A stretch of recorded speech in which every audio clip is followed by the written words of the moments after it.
I'm Janice B. Gordon and welcome to The Business Show.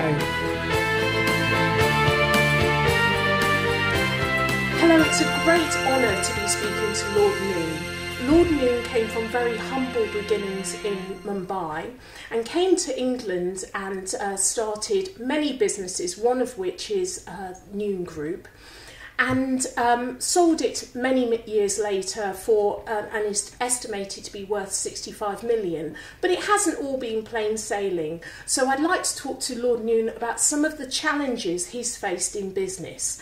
So welcome, Lord Noon. Thank you. Thank you for coming. It's a pleasure. I'd like to just say how much I enjoyed reading your book, and it's an excellent title, Noon with a View. It tells a brilliant story of your life and challenges, but I'd like to just bring out some of them now. Now, it's actually quite unusual to your background and the fact that you've kind of raised from the ashes. Really, you've experienced two fires of your factories. What's actually motivated you to keep going, to really raise from the ashes? Fire in the belly, which never extinguished. Yes, never extinguished, and I think.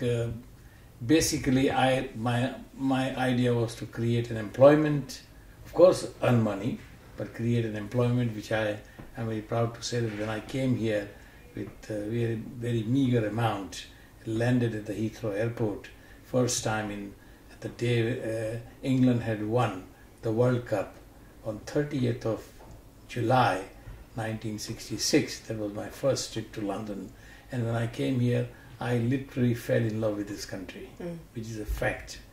And it was a trip just like any young man would like to come and see the changing of the guards and Madame Tussauds, etc., etc. All the things about England. And I fell in love. And when I went back after staying here for a month, I told my mother that my father was, of course, I lost my father when I was 9 years old. I told my mother that someday I'll go and do some work or business in this country, England, with an absolute sort of a determination that I should establish something in this country. And I found a very helping partner who, because money was in short supply in those days, India did not allow any because of the strict exchange regulation. And we had a chancellor who thought that £3 to go to England is good enough, without realizing that even if I have to commit suicide, I can't buy cyanide tablet with £3. And that in those circumstances I came here. So coming back to my partners, they provided me with the finance, and we became 50-50 partners, because I told them that I'm not only an entrepreneur, but I'm a technocrat as well. I understand machinery, and I understand the manufacturing of confectionery, which was my parental business in India.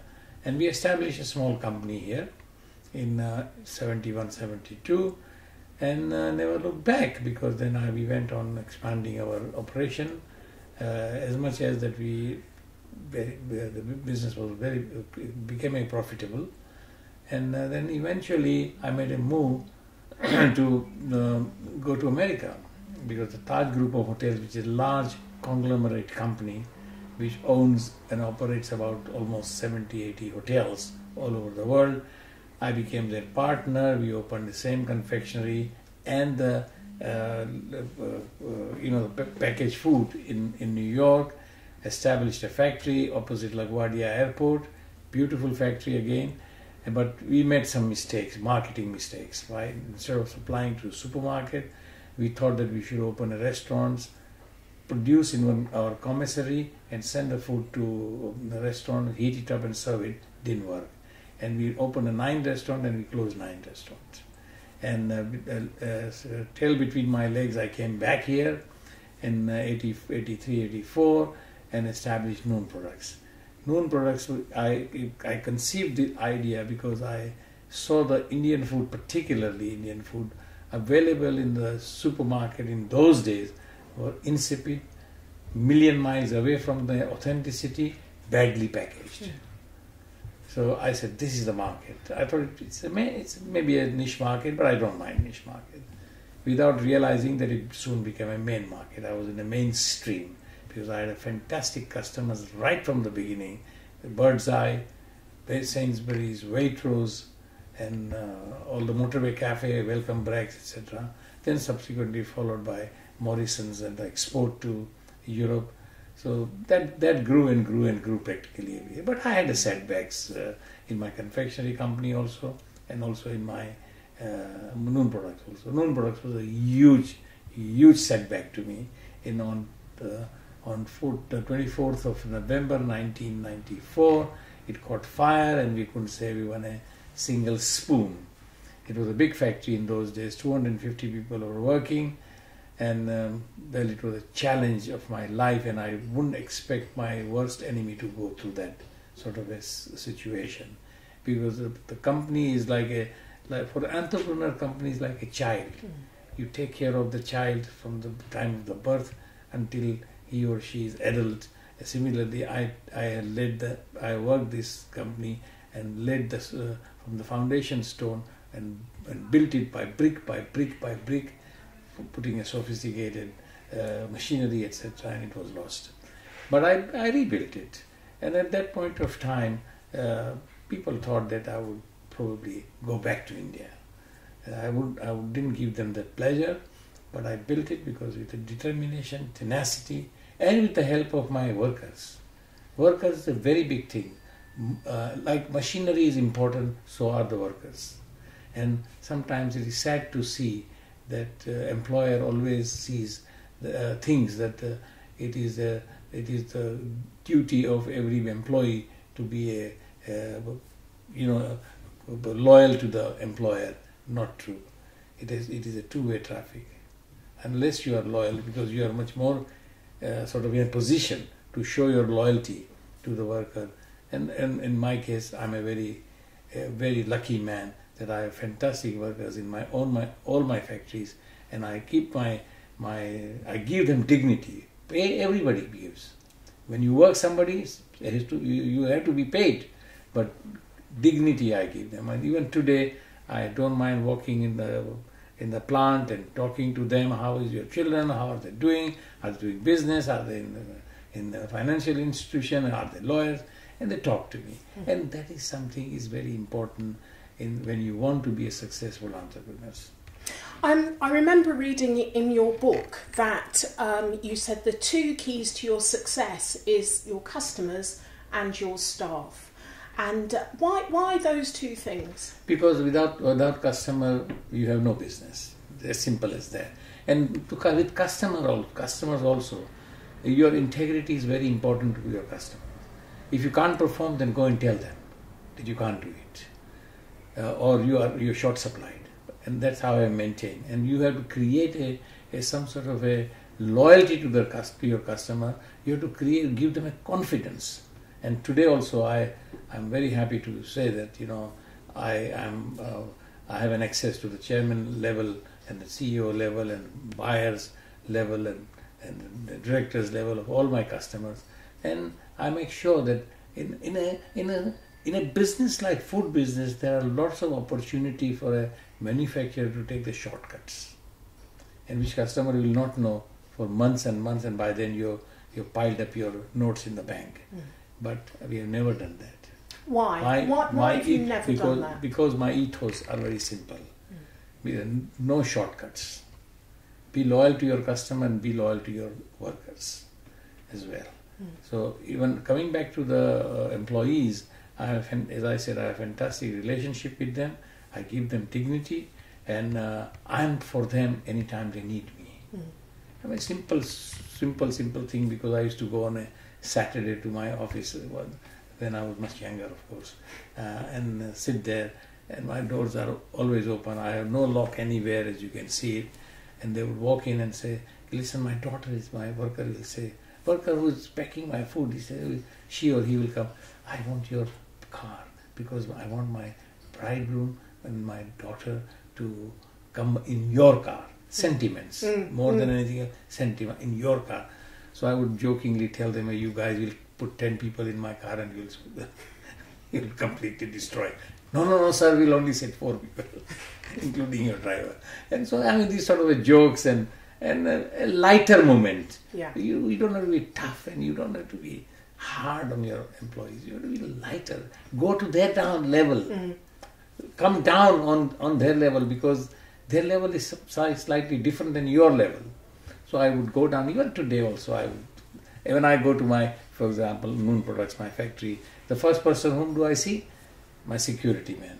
Before he raises his hand, I will raise my hand. How are you? I mean, small things. And not because I'm not putting it up. This is the ethos. But where did you get that from? My mother was a great teacher for me. She was from Iran. And I learned hard way, because she was Persian lady. Her hand was quite heavy. And if you make a mistake, you know where her hand will land. And she taught us that values are very important. Values, integrity are very important, because we have seen her doing that. In our, for example, in our Bombay company in India, in my Mumbai company of Royal Sweets, we had probably the people who came to work with her, with my mother was, she was my mother and father both, because we did not enjoy the love and affection of our father, our sibling, because we lost him quite early when we were quite young. So my mother was a teacher to us. And she would, although she was a woman, but still an uneducated person, but she would come to the shop even, where we were doing business. So she would teach us, and even from time to time she would give us an advice. When finally I made a move to come to London, she told me one thing, that don't work for anyone. I knew that you built your business in India after your father's death, so you have a streak of entrepreneurship. You are going there, if necessary, put few ties on your hand and walk to the corner of street and sell those ties, but don't work for anyone. Which is exactly what I have done. I came here, I started my own company, I went to America, started the company in partnership with Taj. I never worked in, I would never even think of working with anyone. And your children has continued? Yes, my eldest daughter in my business in full force. My younger daughter Zarmeen, who also was in my business, but she got married. She used to be here, but now her husband has got a huge job. My son-in-law Manraj is actually head of the one sovereign company, asset management company in Singapore. So they shifted there. And my eldest daughter Zeenat is very much in my business. Now, I just want to go back to America, because I'm a great believer that you learn more from your failures than you do from your successes. And so, America was a great experience, but you actually turned your back on it and decided to actually come back. What do you think that you learned from that experience? First of all, I learned America. I learned the manufacturing of food business in a mass quantity without diluting the traditional value of the food. That's what I learned. So I did not waste my time. I will never say I wasted my time. I will never say I made a loss. I made a profit. Although I lost a couple of $1 million, but I made a profit because that $1 million gave me insight of the business.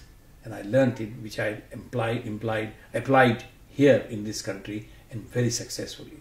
So do you think, had you not had the experience in America, you wouldn't have had the success of... 100%, because there was a failure, and I was I wanted to use the technology which I have learned.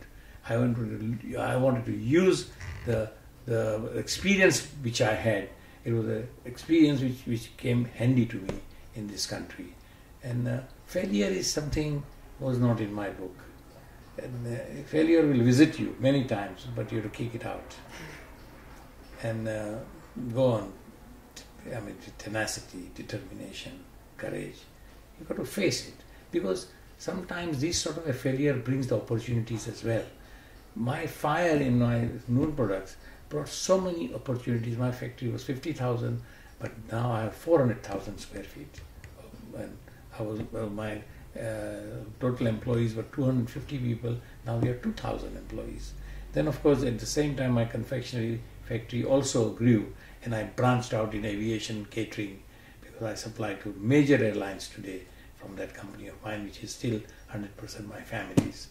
And I still am I'm a non-executive chairman of Noon Products, which was bought by a very fantastic Irish company called Kerry Foods.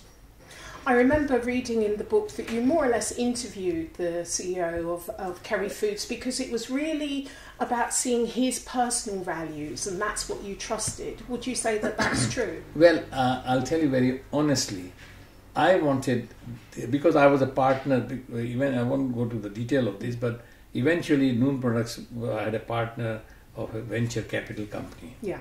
They were my partners. I mean, obviously, venture capital company, having employed money in my company, they wanted a quick return. This is their philosophy. I'm not blaming them, but then they couldn't care less to whom they sell as long as they get the check. I cared because I was worried about my employees. I was worried about my ethos. I was worried about my business. That my business should be exactly the same reputation. We should continue, and my ethos should be the same. My culture of the company should be the same.